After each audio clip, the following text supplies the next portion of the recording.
आज की कहानी है कौवा और सांप। एक दिन एक कौवा घोंसला बनाने के लिए उपयुक्त जगह की तलाश में था। कौवे को जंगल में घोंसला बनाने की जगह मिल गई। कौवा तिनका तिनका इकट्ठा करके घोंसला बनाता था। एक दिन कौवे ने उसके घोंसले में अंडा दे दिया। कौवे के घोंसले वाले पेड़ के नीचे एक सांप का घोंसला था। सांप ने कौवे को अंडे देते हुए देख लिया। सांप को कौवे के अंडे का लालच था। एक दिन कौवा भोजन की तलाश में निकला। तभी सांप अपने घोंसले से बाहर निकला और कौवे के घोंसले की ओर चला गया। वह कौवे के घोंसले के सामने गया और एक एक करके अंडे खाने लगा।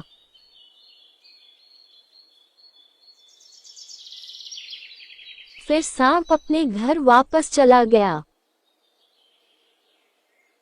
कौवा वापस आया और देखा कि उसके अंडे गायब थे। अंडे न मिलने का उसे बहुत दुख हुआ। कौवा चिल्लाने लगा कि मेरा अंडा कहाँ गया। कुछ दिन बाद कौवे ने फिर अंडा दिया। कौवे की अनुपस्थिति में सांप ने फिर अंडे खा लिए।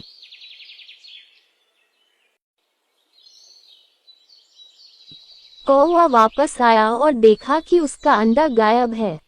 कौवा बहुत चिंतित हुआ और उसने पूछा कि अंडे कहाँ जा रहे हैं। कुछ दिनों के बाद कौवे ने फिर से अंडे दिए, लेकिन इस बार वह भोजन की तलाश के बहाने पास के पेड़ में छिप गया। कौवे ने देखा कि एक सांप उसके अंडे खा रहा है। कौवे को बहुत गुस्सा आया और उसने सांप को मारना शुरू कर दिया, लेकिन कौवा असफल रहा।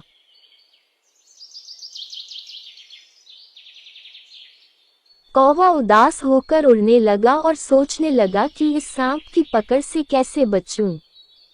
कौवे ने एक महल देखा और उसकी ओर उड़ गया। वहां रानी अपनी सहेलियों के साथ स्नान कर रही थी। रानी के आभूषण बगल में थे। उस आभूषण को देखकर कौवे के मन में एक विचार आया। कौवा गहनों के पास गया और मोतियों का हार लेकर उड़ गया।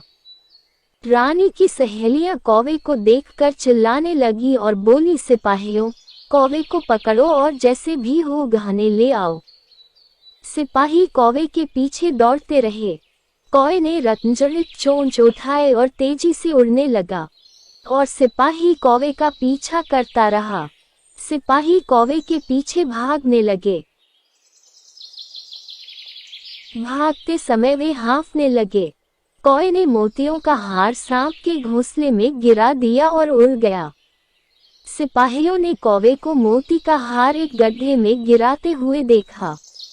वे उस स्थान पर गए और हार ढूंढने लगे। तभी उस बिल से सांप बाहर आ गया।